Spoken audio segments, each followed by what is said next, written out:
Hello everyone, आज हम पढ़ेंगे क्लास 9th की साइंस का पहला चैप्टर जिसका नाम है मैटर इन आवर सराउंडिंग। तो ये जो है वो क्लास 9th की साइंस का पहला चैप्टर है। यहाँ से आपकी थोड़ी सी एडवांस साइंस की शुरुआत होने वाली है और ये जो है वो काफ़ी सिंपल और इंटरेस्टिंग चैप्टर है। इसे हम आज विजुअल्स और एनिमेशन की हेल्प से काफ़ी शॉर्ट टाइम में कंप्लीट करने वाले हैं। तो चलिए स्टार्ट करते हैं।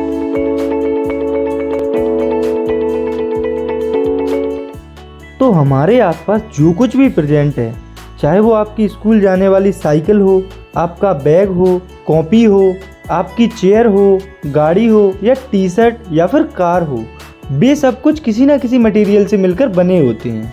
तो इसका मतलब ये हुआ कि क्या सब कुछ मैटर ही होता है? तो ऐसा नहीं है। इस यूनिवर्स में कुछ ऐसी भी चीज़ें होती हैं जिन्हें हम मैटर कंसीडर नहीं करते हैं, जैसे कि टाइम, ग्रेविटी, हमारी फीलिंग्स एटसेट्रा। तो इन सब चीज़ों को हम मैटर कंसीडर नहीं करते हैं।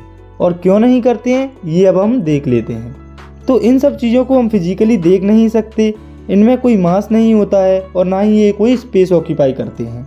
तो यहाँ से हमें आइडिया लगता है कि मैटर क्या होता है, यानी कि कोई भी सब्सटेंस जिसमें कि कुछ मास हो और वो कुछ स्पेस ऑक्यूपाई करे और वो छोटे छोटे पार्टिकल से मिलकर बना हो, तो उसे हम मैटर कहते हैं।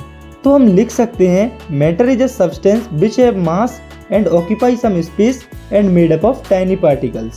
तो इस डेफिनेशन में एक टर्म दिया हुआ है मास। तो मास का मतलब होता है वजन, यानी कि quantity of matter content in something, और इसकी SI यूनिट होती है किलोग्राम।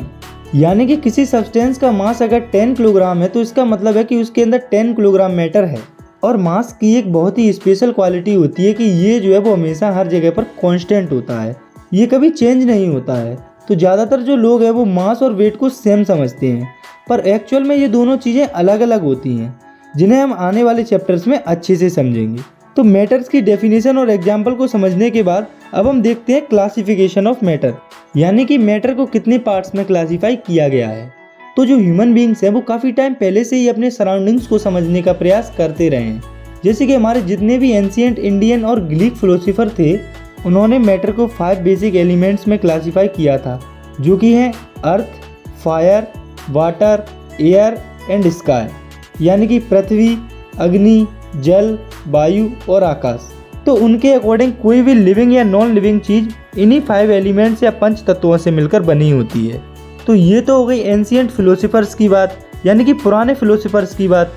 लेकिन जैसे जैसे साइंस इवॉल्व हुई और मॉडर्न साइंटिस्ट आए, उन्होंने मैटर को 2 बेसिस पर क्लासीफाई किया है।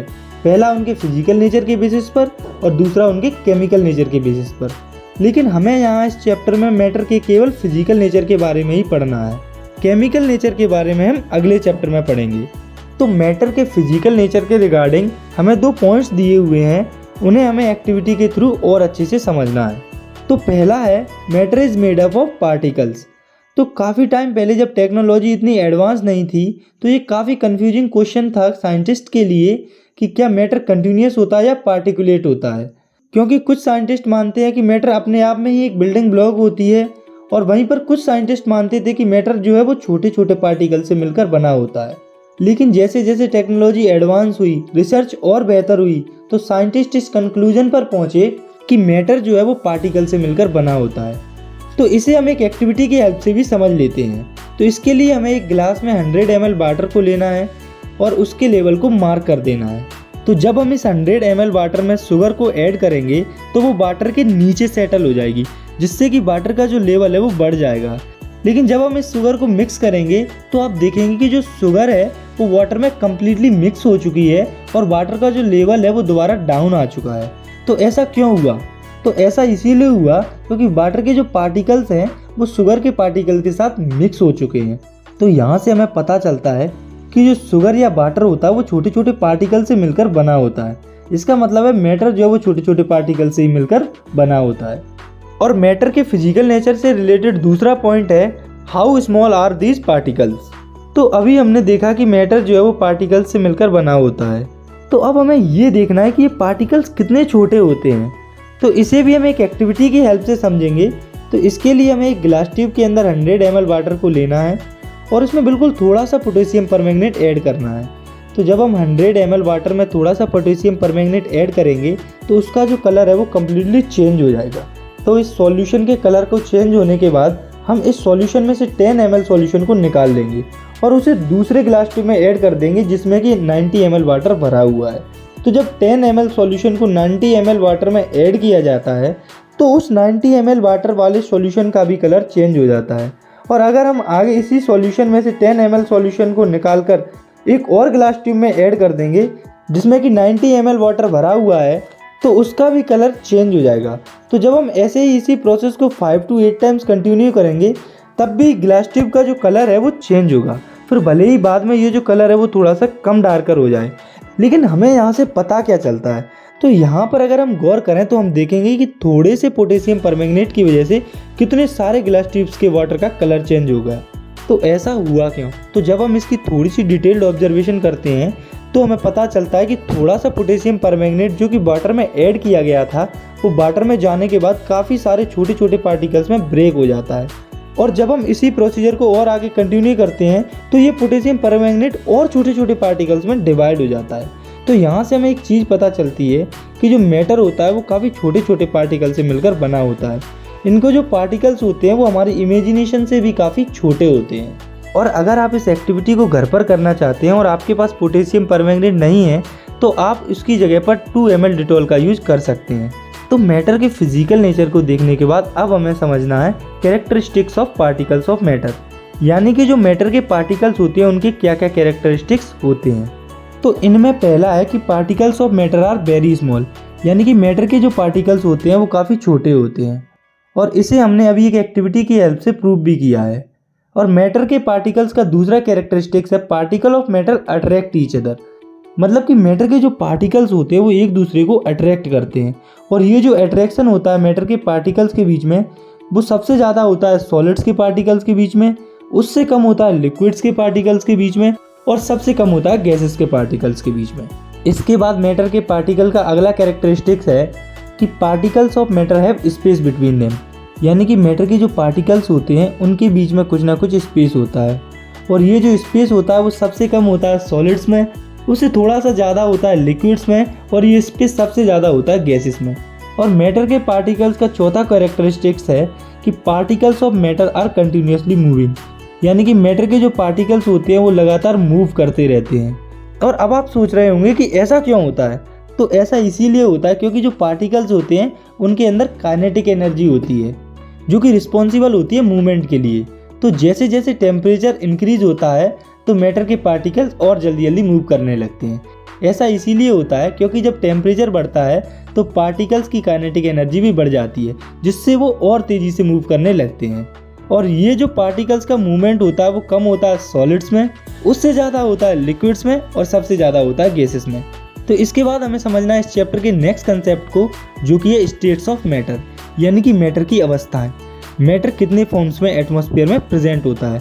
तो बेसिकली मैटर की 3 स्टेट्स होती हैं जो कि है सॉलिड, लिक्विड एंड गैस। तो अब आप सोच रहे होंगे कि मैटर 3 अलग अलग स्टेट्स में क्यों पाया जाता है, वो एक ही स्टेट में क्यों नहीं पाया जाता? तो ऐसा इसलिए क्योंकि मैटर्स के पार्टिकल्स के बीच में वेरिएशन होता है जिसके कारण मैटर 3 स्टेट में पाया जाता है। तो अब हम इन तीनों स्टेट्स को अच्छे से समझ लेते हैं। तो हम शुरुआत करते हैं मैटर की सबसे पहली स्टेट से जो कि है सॉलिड्स। तो सॉलिड्स होते हैं बेसिकली ठोस मटेरियल जिनके अंदर पार्टिकल्स काफ़ी पास पास होते हैं, कुछ इस तरह से।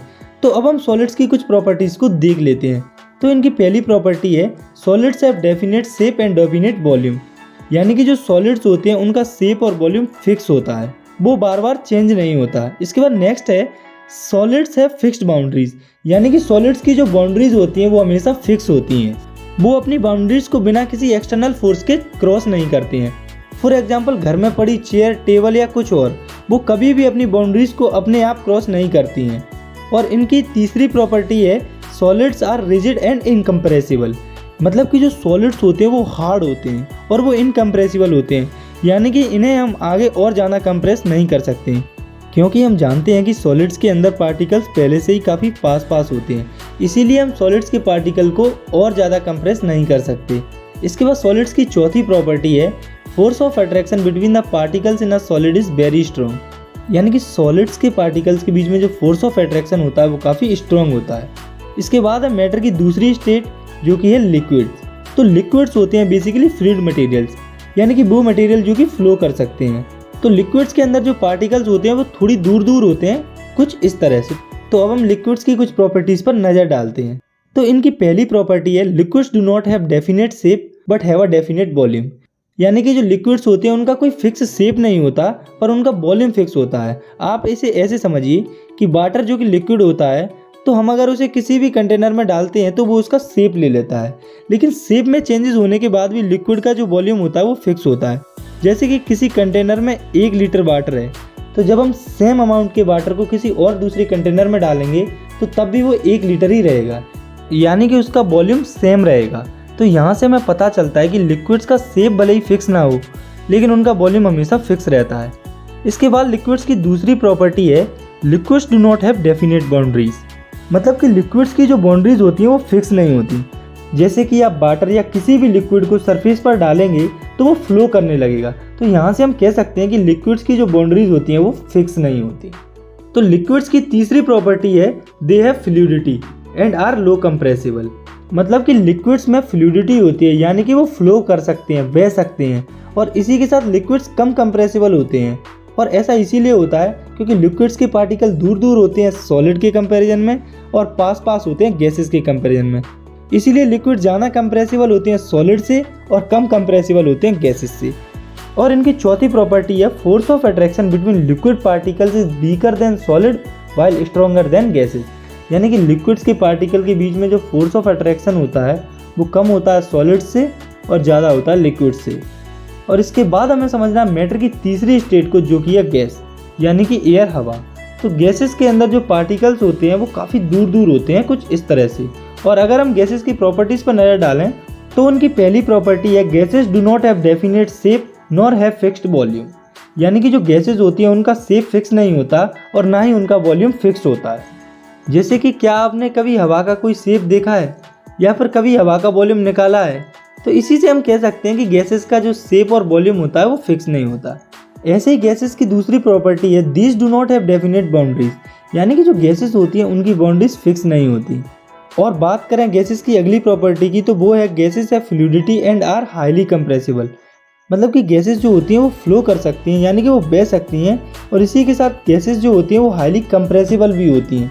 और ऐसा इसीलिए होता है क्योंकि गैसेस के जो पार्टिकल्स होते हैं वो काफ़ी दूर दूर होते हैं, जिससे जब हम उन पर प्रेशर लगाते हैं तो वे कंप्रेस हो जाते हैं, और इनकी जो कंप्रेसिबिलिटी होती है वो काफ़ी ज़्यादा होती है सॉलिड और लिक्विड दोनों के कंपैरिजन में। और ऐसे ही गैसेस की चौथी प्रॉपर्टी है कि force of attraction between the gas particles is much weaker then those of solids and liquid. यानी कि गैसेस के पार्टिकल्स के बीच में जो फोर्स ऑफ अट्रैक्शन होता है वो काफ़ी कम होता है सॉलिड्स और लिक्विड के कंपैरिजन में। तो इसके बाद हमें समझना है काफ़ी इंपॉर्टेंट टॉपिक को, जो कि ये can matter change it's state. तो ये जो है वो एक टॉपिक के साथ साथ एक क्वेश्चन भी है कि क्या जो मैटर होता है वो अपनी स्टेट को चेंज कर सकता है? तो इसका आंसर है यस। जो मैटर होता है वो अपनी फिजिकल स्टेट को चेंज कर सकता है। फिजिकल स्टेट का मतलब होता है कि जिस स्टेट में वो पाया जाता है, जैसे कि सॉलिड, लिक्विड एंड गैस। तो मैटर अपनी फिजिकल स्टेट को 2 तरीक़ों से चेंज कर सकता है, जो कि है by changing the temperature and by changing the pressure. यानी कि टेम्परेचर को चेंज करके और प्रेशर को चेंज करके। तो अब हम इन दोनों को अच्छे से समझ लेते हैं। तो पहले है बाय चेंजिंग द टेम्परेचर। तो इसका मतलब ये है कि टेम्परेचर में चेंज करने से मैटर की स्टेट चेंज हो सकती है। इसे हम थोड़ा सा और सिंपल तरीके से समझने की कोशिश करते हैं। तो आप लोगों ने कभी ना कभी आइसक्रीम तो खाई होगी, और अगर खाई होगी तो उसके बारे में एक फैक्ट भी आपको पता होगा कि आइसक्रीम को थोड़े टाइम तक बाहर नॉर्मल टेम्परेचर में रखा जाए तो वो पिघल जाती है। तो यहाँ पर बेसिकली हुआ क्या कि जो आइसक्रीम जो पहले सॉलिड थी वो अब लिक्विड में कन्वर्ट हो गई। तो ऐसा हुआ क्यों? तो ऐसा इसीलिए हुआ क्योंकि जब टेम्परेचर बढ़ता है तब मैटर के पार्टिकल्स की काइनेटिक एनर्जी बढ़ जाती है, और उनके पार्टिकल जो कि पहले पास पास थे वो अब दूर दूर हो जाते हैं, जिससे कि मैटर की स्टेट चेंज हो जाती है। और यही सेम चीज़ आइसक्रीम के पार्टिकल्स के साथ हुई, क्योंकि जब टेम्परेचर बढ़ेगा तो आइसक्रीम के पार्टिकल्स की भी काइनेटिक एनर्जी बढ़ जाएगी और उनके पार्टिकल्स थोड़ी थोड़ी दूर दूर हो जाएंगे, जिससे उनकी पूरी स्टेट ही चेंज हो जाएगी और वो लिक्विड में कन्वर्ट हो जाएंगे। और ऐसे ही जब हम आइस को हीट करते हैं तो वो भी वाटर में, जो कि एक लिक्विड होता है, उसमें कन्वर्ट हो जाती है। तो जो सॉलिड से लिक्विड में कन्वर्ट होने की प्रोसेस होती है उसे हम मेल्टिंग कहते हैं। तो हम यहाँ से लिख सकते हैं the process of conversion of solid into liquid is called melting. For example ice का वाटर में कन्वर्ट होना या फिर आइसक्रीम का पिघलना एक्सेट्रा। तो ये तो हुआ सॉलिड का लिक्विड में कन्वर्जन, यानी कि मैटर की फिजिकल स्टेट सॉलिड से लिक्विड में कन्वर्ट हो गई। तो क्या मैटर सिर्फ सॉलिड से लिक्विड में कन्वर्ट होता है? तो इसका जवाब है नहीं, क्योंकि मैटर लगभग अपनी सभी फिजिकल स्टेट्स को आपस में चेंज कर सकता है, और वही सब अब हम देखते हैं। तो अभी हमने देखा था कि सॉलिड टू लिक्विड कन्वर्जन। इसके बाद अब हम देखते हैं लिक्विड टू गैस का कन्वर्जन। तो आपने कभी भी नदी, तालाब या और किसी वाटर रिसोर्स को समर्स में देखा होगा, तो आपने नोटिस किया होगा कि उनका जो वाटर लेवल है वो नॉर्मल के कंपैरिजन में काफ़ी कम हो जाता है। तो आपने कभी सोचा है कि ऐसा क्यों होता है? तो ऐसा इसीलिए होता है क्योंकि जब टेम्परेचर बढ़ता है तो लिक्विड के पार्टिकल्स और दूर दूर हो जाते हैं, जिससे वो गैसेस में कन्वर्ट हो जाते हैं। तो जब लिक्विड गैस में कन्वर्ट होता है तो उस प्रोसेस को हम बॉइलिंग कहते हैं। तो हम यहाँ से लिक्विड की डेफिनेशन लिख सकते हैं, the process of conversion of liquid into gas is called boiling. तो यहाँ तक हमने देखा कि जब हम टेम्परेचर इंक्रीज करते हैं तो मैटर की स्टेट कैसे चेंज होती है। तो यहाँ पर पहले सॉलिड लिक्विड में कन्वर्ट हुआ, उसके बाद लिक्विड गैस में कन्वर्ट हुआ। तो ये तो हो गया टेम्परेचर के इंक्रीज होने के कारण मैटर की स्टेट में चेंज। इसके बाद अब हम देखते हैं मैटर की स्टेट में चेंज टेम्परेचर के कम होने पर। तो अभी यहाँ पर लिक्विड जो है वो गैस में कन्वर्ट हुआ था। तो अगर हम इस गैस का टेम्परेचर कम कर दें तो क्या ये दोबारा लिक्विड में कन्वर्ट हो जाएगी? तो इसका आंसर है यस। तो ऐसा इसीलिए होगा क्योंकि जब हम टेम्परेचर को कम करेंगे तो गैसेस के जो पार्टिकल्स हैं उनकी काइनेटिक एनर्जी कम हो जाएगी, जिससे वो पास पास में आ जाएंगे और उनकी स्टेट चेंज हो जाएगी, और जो गैस है वो लिक्विड में कन्वर्ट हो जाएगी। और गैस के जो लिक्विड में कन्वर्ट होने की प्रोसेस होती है उसे हम कंडेंसेशन कहते हैं। तो यहाँ से हम कंडेंसेशन की डेफिनेशन लिख सकते हैं, the conversion of gas into liquid is called condensation. और मान लो ये जो लिक्विड है जो कि गैस से कन्वर्ट हुआ है, इसका टेम्परेचर हम और ज़्यादा कम कर दें तो क्या ये सॉलिड में कन्वर्ट हो जाएगा? तो इसका भी आंसर है बिल्कुल हो जाएगा। और ऐसा इसीलिए होगा क्योंकि जब टेम्परेचर और ज़्यादा कम होगा तो लिक्विड्स के जो पार्टिकल हैं उनकी काइनेटिक एनर्जी और ज़्यादा कम हो जाएगी, जिससे उनके जो पार्टिकल्स हैं वो और ज़्यादा पास पास में आ जाएंगे, जिससे कि वो सॉलिड्स में कन्वर्ट हो जाएंगे। और इस लिक्विड की सॉलिड में जो कन्वर्ट होने की प्रोसेस होती है इसे फ्रीजिंग कहा जाता है। तो हम यहाँ से लिख सकते हैं, the process of conversion of liquid into solid is called freezing. तो ये तो थी एंड टू एंड कन्वर्जन, जैसे कि solid to liquid, liquid to gas etcetera. लेकिन हमें यहाँ पर दो और कन्वर्जन को समझना है जो कि एंड टू एंड नहीं होती, वो डायरेक्ट कन्वर्जन होती है, जैसे कि solid to gas, gas to solid. तो अभी हमने देखा कि अगर सॉलिड गैस में कन्वर्ट होगा तो उसे बीच में लिक्विड में भी कन्वर्ट होना पड़ेगा। तो सोचने वाली बात यह है कि क्या सॉलिड डायरेक्टली गैस में कन्वर्ट हो सकता है? तो इसका आंसर है कि सॉलिड गैस में कन्वर्ट हो सकता है, लेकिन ऐसे बहुत ही कम सॉलिड्स होते हैं जो कि डायरेक्टली गैस में कन्वर्ट हो जाते हैं। For example camphor and dry ice. तो जब हम कैम्फर को हीट करते हैं तो ये डायरेक्टली गैस में कन्वर्ट हो जाता है, और सॉलिड्स की जो डायरेक्ट गैस में कन्वर्ट होने की जो प्रोसेस होती है उसे सब्लिमेशन कहा जाता है। तो हम यहाँ से सब्लिमेशन की डेफिनेशन लिख सकते हैं, the process of conversion of solid directly into gas is called sublimation. For example burning of camphor. और ऐसे ही मान लो हमारे पास कोई गैस है, तो क्या वो डायरेक्टली सॉलिड में कन्वर्ट हो सकती है? तो इसका भी आंसर है बिल्कुल हो सकती है, लेकिन ऐसी काफ़ी कम गैसेस होती हैं जो कि डायरेक्टली सॉलिड में कन्वर्ट हो पाएं। और जो गैस की सॉलिड में कन्वर्ट होने की प्रोसेस होती है उसे हम डिपोजिशन कहते हैं। तो हम यहाँ से लिख सकते हैं, the process of conversion of gas directly into solid is called deposition.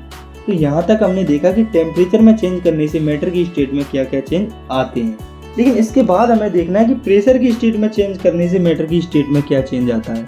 तो इसे हम थोड़ा सा कोरिलेट करके समझेंगे। तो अभी हमने पढ़ा था कि गैसेस बहुत कंप्रेसिबल होती हैं, लिक्विड्स उनसे कम कंप्रेसिबल होते हैं और सॉलिड सबसे कम कंप्रेसिबल होते हैं। तो यहाँ पर सोचने वाली बात यह है कि कोई भी मैटर कंप्रेस तब होगा जब उस पर ज़्यादा प्रेशर अप्लाई होगा। तो यहाँ से हमें एक बात पता चलती है, अगर हम मैटर की किसी भी स्टेट पर ज़्यादा प्रेशर अप्लाई करेंगे तो उनकी स्टेट चेंज हो जाएगी। फॉर एग्जाम्पल आपने कभी न कभी ऐसा लाइटर तो देखा होगा, तो इस लाइटर में जो लिक्विड भरा हुआ होता है वो एक्चुअली में गैस होती है, जो कि प्रेशर अप्लाई करने से काफ़ी कंप्रेस हो जाती है और लिक्विड स्टेट में कन्वर्ट हो जाती है। तो जब हम लाइटर के इस बटन को दबाते हैं तो यहाँ पर आग लगने लगती है। वो आग बेसिकली गैस ही होती है जो कि इस बटन को दबाने से लिक्विड से कन्वर्ट हुई है, क्योंकि जब लाइटर का बटन दबाया जाता है तो लिक्विड्स का जो प्रेशर होता है वो कम हो जाता है, जिससे कि वो दोबारा गैस में कन्वर्ट हो जाता है। और ऐसे ही मैटर की एक और सॉलिड फॉर्म होती है ड्राई आइस। तो जब हम ड्राई आइस का प्रेशर कम करते हैं तो वो गैस में कन्वर्ट हो जाती है। चलिए इसे थोड़ा सा और सिंपल करते हैं। तो आप सबने गैस सिलेंडर तो देखा होगा, तो क्या जो गैस सिलेंडर होते हैं या फिर हॉस्पिटल में जो ऑक्सीजन सिलेंडर होते हैं उनमें गैस भरी होती है? तो इसका जवाब है हाँ। लेकिन वो जो गैस होती है उसे लिक्विड फॉर्म में कन्वर्ट किया जाता है उस पर काफ़ी प्रेशर अप्लाई करके। तो यहाँ तक हमने देखा कि टेम्परेचर या प्रेशर को अप्लाई करने से मैटर की जो स्टेट है उसमें चेंज आ जाता है। तो इसका मतलब ये हुआ कि मैटर की जो स्टेट चेंज होती है उसमें कुछ ना कुछ एनर्जी इन्वॉल्व होती है, कहीं हीट के फॉर्म में, कहीं प्रेशर के फॉर्म में। तो इसी से रिलेटेड हमें एक टर्म को समझना है जो कि है लेटेंट हीट। तो इसकी डेफिनेशन हो जाएगी the energy which has to be supplied to change the state of a substance is called latent heat. मतलब कि ये वो हीट एनर्जी होती है जो कि हमें सप्लाई करनी पड़ती है किसी भी सब्सटेंस की स्टेट को चेंज करने के लिए।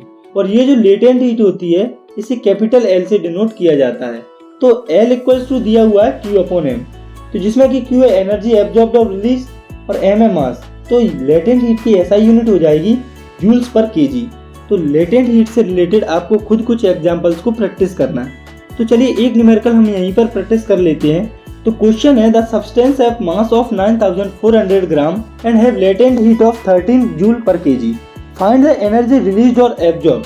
तो सबसे पहले हमें जो गिवन है हम उसे लिख लेंगे। तो हमें लेटेंट हीट दी हुई है 13 जूल पर kg और मास दिया हुआ है 9400 ग्राम। तो पहले हम इस मास को इसकी SI यूनिट जो कि होती है किलोग्राम उसमें कन्वर्ट कर लेंगे। तो हमारा मास हो जाएगा किलोग्राम में 9.4 किलोग्राम। तो हम यहाँ से इन दोनों वैल्यूज को लेटेंट हीट के इस फॉर्मूले में रख देंगे। तो हमें L दिया हुआ है 13 और मास दिया हुआ है 9.4। तो जब हम इस इक्वेशन को सॉल्व करेंगे तो हमारी एनर्जी आ जाएगी 122.2 जूल्स पर kg। तो अब आपको खुद की तरफ से इस टॉपिक पर कुछ और न्यूमेरिकल्स को प्रैक्टिस करना है जिससे कि आपका ये जो कंसेप्ट है वो एकदम क्लियर हो जाए। तो अब आपको समझना है एक ऐसे टॉपिक को जो कि आपको काफ़ी काम आने वाला है इस चैप्टर में भी और आगे आने वाली सभी क्लासेस में भी। तो मैं बात कर रहा हूँ टेम्परेचर की। तो अब हम टेम्परेचर को थोड़ा सा अच्छे से समझ लेते हैं। तो basically temperature is the measure of degree of hotness of a body. यानी कि जो टेम्परेचर होता है वो किसी भी बॉडी की हॉटनेस को मेजर करने का मीडियम होता है और इसकी SI यूनिट होती है केल्विन। लेकिन जनरली इसे दो और यूनिट्स में मेजर किया जाता है जो कि है डिग्री सेल्सियस और फ़ारेनहाइट। और टेम्परेचर को मेजर करने के लिए जिस इंस्ट्रूमेंट का यूज किया जाता है वो होता है थर्मामीटर। तो आप कभी डॉक्टर के पास गए होंगे तो आपने नोटिस किया होगा कि डॉक्टर आपके बुखार को नापने के लिए एक इंस्ट्रूमेंट देता है, वो इंस्ट्रूमेंट थर्मामीटर ही होता है जो कि आपकी बॉडी की हीट को मेजर करता है। तो अभी हमने देखा था कि टेम्परेचर को 3 यूनिट्स में मेजर किया जाता है जो कि एक केल्विन, डिग्री सेल्सियस और डिग्री फ़ारेनहाइट, जिसमें कि केल्विन SI यूनिट है और ये दोनों है वो नॉर्मल यूनिट्स हैं। तो अब हमें क्या करना है, तो अब हमें इन तीनों के बीच के रिलेशन को देखना है और इसी के साथ हमें ये भी देखना है कि हम टेम्परेचर की एक यूनिट को दूसरी यूनिट में कैसे कन्वर्ट कर सकते हैं। तो इसके लिए हम 3 कॉलम बना लेंगे, एक केल्विन का, सेल्सियस का और फ़ारेनहाइट का। तो पहले तो आपको ये याद रखना है कि हम सेल्सियस और फ़ारेनहाइट पर डिग्री लगाते हैं और केल्विन पर डिग्री नहीं लगाते। तो हम इन तीनों को सेल्सियस के थ्रू रिलेट करेंगे। तो आप ये याद रखें कि केल्विन इक्वल्स टू होता है टेम्परेचर इन सेल्सियस प्लस 273.15, यानी कि 1 केल्विन होता है जितना टेम्परेचर सेल्सियस में दिया गया है प्लस 273.15। तो हम अभी के लिए 0.15 को इग्नोर करेंगे। तो सिंपली हो जाएगा Kelvin equals to Celsius plus 273। तो अब हम सेल्सियस और केल्विन के बीच में कुछ टेम्परेचर चेंज की प्रैक्टिस करते हैं। तो मान लो कि हमें टेम्परेचर दिया हुआ है 30 डिग्री सेल्सियस और आपको इस टेम्परेचर को केल्विन में कन्वर्ट करना है। तो इसके लिए आपको जितना टेम्परेचर डिग्री सेल्सियस में है उसमें 273 को प्लस कर देना है। तो यहाँ से हमारा टेम्परेचर आ जाएगा 303 केल्विन। तो ये तो हमने डिग्री सेल्सियस को केल्विन में कन्वर्ट किया। तो इसके बाद हम कन्वर्ट करते हैं केल्विन को डिग्री सेल्सियस में। तो इसके लिए आपको कुछ नहीं, सिर्फ इस इक्वेशन में वैल्यूज को पुट करना है। तो मान लो कि हमें टेम्परेचर दिया हुआ है केल्विन में 349 केल्विन, इसे हमें डिग्री सेल्सियस में कन्वर्ट करना है। तो इसके लिए कुछ नहीं, हमें इसी फॉर्मूलेज में वैल्यूज को पुट करना है। तो जब हम 349 केल्विन में से 273 को सब्सट्रैक्ट करेंगे तो हमारा जो टेम्परेचर है वो डिग्री सेल्सियस में आ जाएगा। तो यहाँ से हमारा टेम्परेचर आ जाएगा 76 डिग्री सेल्सियस। तो अब हम इसके बाद अगली यूनिट में टेम्परेचर चेंज को समझते हैं जो कि है डिग्री फ़ारेनहाइट। तो temperature in Fahrenheit equals to होता है 9/5 into temperature into Celsius plus 32। तो अगर आपको डिग्री सेल्सियस में टेम्परेचर दिया हुआ है तो आप उसे इस इक्वेशन में रखकर फ़ारेनहाइट में कन्वर्ट कर सकते हैं। तो चलिए इसकी कुछ प्रैक्टिस करते हैं। तो मान लो कि आपको टेम्परेचर दिया हुआ है 114 डिग्री सेल्सियस, तो आपको इसे फ़ारेनहाइट में कन्वर्ट करना है। तो जब आप इस फॉर्मूले में वैल्यू को पुट करोगे तो हमारा टेम्परेचर आ जाएगा फ़ारेनहाइट में 237.2 फ़ारेनहाइट। तो ऐसे ही अगर आपको कोई टेम्परेचर फ़ारेनहाइट में दिया हुआ है तो आप उसे टेम्परेचर में कन्वर्ट कर सकते हैं। तो चलिए इस पर भी हम एक प्रैक्टिस करते हैं। तो मान लो कि आपको टेम्परेचर दिया हुआ है फ़ारेनहाइट में 181 फ़ारेनहाइट और आपको इसे डिग्री सेल्सियस में कन्वर्ट करना है। तो जब आप इसी इक्वेशन में वैल्यूज़ को सही से पुट करेंगे तो आपका आंसर आएगा 82.77 डिग्री सेल्सियस। तो यहाँ से हमें एक बात पता चलती है कि ये जो टेम्परेचर की तीनों इक्वेशंस हैं वो आपस में इंटरकनेक्टेड है। तो अब आपको टेम्परेचर चेंज की भी घर पर थोड़ी और प्रैक्टिस करनी है, जिससे आपका ये वाला कॉन्सेप्ट भी एकदम क्लियर हो जाए। तो इसके बाद है हमारे इस चैप्टर का आखिरी टॉपिक जो कि है इवोपोरेशन। तो आपने कभी नोटिस किया होगा कि समर्स में वाटर का जो लेवल होता है वो काफ़ी कम हो जाता है, तालाब नदियाँ लगभग सूख जाते हैं। तो ऐसा क्यों होता है? तो ऐसा होता है इवोपोरेशन के कारण, क्योंकि समर्स में टेम्परेचर काफ़ी ज़्यादा हो जाता है, जिससे कि वाटर अपनी लिक्विड स्टेट को गैसियस स्टेट में कन्वर्ट कर लेता है और वो वेपर बन के उड़ जाता है। तो यहाँ पर सोचने वाली बात ये है कि वाटर जो है वो अप्रोक्स 100 डिग्री सेल्सियस पर वेपर में कन्वर्ट होता है, लेकिन समर्स में टेम्परेचर 100 डिग्री सेल्सियस तक तो पहुँचता नहीं है। तो फिर वाटर वेपर में कन्वर्ट होता कैसे है? क्योंकि हमने तो ये पढ़ा है कि वाटर 100 डिग्री सेल्सियस पर बॉयल करता है। तो ये हम समझेंगे इवोपोरेशन की डेफिनेशन से। तो it is a surface phenomenon in which liquid changes into vapours at any temperature below its boiling point. मतलब कि इवोपोरेशन एक ऐसा सरफेस फिनोमिनन होता है जिसमें कि लिक्विड्स वेपर में कन्वर्ट हो जाता है उसके बॉइलिंग पॉइंट से नीचे। तो अब हम समझते हैं कि ऐसा होता क्यों है। तो इसे आप ऐसे समझो कि मान लो कि ये गिलास है जिसमें कि पानी भरा हुआ है। तो ये जो वाटर है उसके जो पार्टिकल्स है उनकी एनर्जी में आपस में कुछ ना कुछ डिफरेंस होगा। तो जिन पार्टिकल्स की एनर्जी ज़्यादा होती है वो थोड़ा सा टेम्परेचर बढ़ने पर इवोपोरेट हो जाता है, और ये जो इवोपोरेशन की प्रोसेस होती है वो सरफेस पर होती है, इसीलिए इसे सरफेस फिनोमिनन भी कहा जाता है। इसके बाद हमें देखना है कि इवोपोरेशन किन फैक्टर्स पर डिपेंड करता है। तो इवोपोरेशन काफ़ी फैक्टर्स पर डिपेंड करता है, जिसमें कि पहला है नेचर ऑफ लिक्विड, यानी कि लिक्विड का नेचर। तो मान लो हमारे पास दो लिक्विड हैं, ईथर और वाटर। तो ईथर का बॉइलिंग पॉइंट है 34.6 डिग्री सेल्सियस और वाटर का बॉइलिंग पॉइंट है 100 डिग्री सेल्सियस। तो इन दोनों में पहले ईथर इवोपोरेट होगा क्योंकि उसका बॉइलिंग पॉइंट कम है। तो हम लिख सकते हैं the lower the boiling point higher will be the rate of evaporation, यानी कि किसी लिक्विड का बॉइलिंग पॉइंट जितना कम होगा उसकी इवोपोरेशन की रेट उतनी ही ज़्यादा होगी। और बात करें हम दूसरे फैक्टर की तो वो है टेम्परेचर। तो इवोपोरेशन टेम्परेचर की डायरेक्टली प्रोपोर्शनल होता है, मतलब कि टेम्परेचर जितना ज़्यादा होगा इवोपोरेशन की प्रोसेस उतनी ही ज़्यादा होगी। इसे आप ऐसे समझिए कि समर्स में टेम्परेचर ज़्यादा होता है इसीलिए इवोपोरेशन ज़्यादा होती है, और ऐसा इसीलिए होता है क्योंकि टेम्परेचर के बढ़ने से लिक्विड्स के पार्टिकल की जो काइनेटिक एनर्जी होती है वो भी बढ़ जाती है, जिससे वो आसानी से अपने पार्टिकल्स के बीच के फोर्स ऑफ अट्रैक्शन को ओवरकम कर लेते हैं जो कि सरफेस पर प्रेजेंट होते हैं। इसके बाद इवोपोरेशन का तीसरा फैक्टर है सरफेस एरिया। तो जो सरफेस एरिया होता है वो डायरेक्टली प्रोपोर्शनल होता है इवोपोरेशन के, यानी कि जितना ज़्यादा सरफेस एरिया होगा उतना ही ज़्यादा इवोपोरेशन होगा। इसे आप ऐसे समझो कि आप में से ज़्यादातर बच्चे दूध पीकर स्कूल जाते हो। तो आपने कभी नोटिस किया होगा कि गिलास में दूध काफ़ी गर्म है और आपको स्कूल जाने के लिए लेट हो रहा है। तो ऐसी सिचुएशन में आपकी जो माँ है वो आपके गिलास से दूध को निकालकर बड़ी पतीले में डाल देंगी। तो वो ऐसा क्यों करती हैं? तो वो ऐसा करती हैं दूध को ठंडा करने के लिए, क्योंकि जब दूध बड़े पतीले में शिफ्ट होगा तो उसका सरफेस एरिया बढ़ जाएगा, जिससे कि वो जल्दी इवोपोरेट हो जाएगा। इसके बाद है इवोपोरेशन का चौथा फैक्टर जो कि है विंड वेलोसिटी। तो ये भी इवोपोरेशन की डायरेक्टली प्रोपोर्शनल होता है, यानी कि विंड की स्पीड बढ़ने से इवोपोरेशन की रेट बढ़ जाती है। जैसे कि जब हम अपने कपड़ों को सुखाने के लिए डालते हैं तो जब हवा चलती है तो हमारे जो कपड़े होते हैं वो जल्दी सूख जाते हैं, और जब हवा नहीं चलती तो हमारे कपड़े काफ़ी देर में सूखते हैं। तो हम यहाँ से कह सकते हैं कि विंड की स्पीड बढ़ने से इवोपोरेशन की स्पीड बढ़ जाती है। इसके बाद है हमारा लास्ट फैक्टर जो कि है ह्यूमिडिटी। तो ये इवोपोरेशन पर कैसे डिपेंड होती है ये हम बाद में देखेंगे। पहले हम ये समझते हैं कि ह्यूमिडिटी क्या होती है। तो humidity is the presence of water vapour in air, मतलब कि एयर में वाटर वेपर के जो मॉलिक्यूल होते हैं उसे हम ह्यूमिडिटी कहते हैं। तो आपने कभी नोटिस किया होगा कि बरसात के मौसम में हमें हवा थोड़ी चिपचिपी लगने लगती है। तो ऐसा होता है एयर में वाटर वेपर के ज़्यादा होने के कारण, या यूँ कहें ह्यूमिडिटी के कारण। तो जब भी ह्यूमिडिटी ज़्यादा होती है तो इवोपोरेशन स्लो होता है, और जब भी ह्यूमिडिटी कम होती है तो इवोपोरेशन फास्ट होता है। इसे आप ऐसे समझिए कि सड़क पर या सड़क के किनारे कोई गड्ढा है और उसमें पानी भर गया है। तो हमें इसकी दो सिचुएशंस को मान के चलनी है। तो पहली ये है कि गड्ढों में पानी गर्मियों में भरा है, और दूसरी सिचुएशन है कि गड्ढों में पानी बरसात के टाइम पर भरा है। तो अब आप ही बताइए कि कौन सी टाइम पर वाटर जल्दी इवोपोरेट होगा। तो ऑब्वियसली वाटर समर्स में ही जल्दी इवोपोरेट होगा रेनी सीजन के कंपैरिजन में, क्योंकि समर्स में ह्यूमिडिटी काफ़ी कम होती है रेनी सीजन के कंपैरिजन में।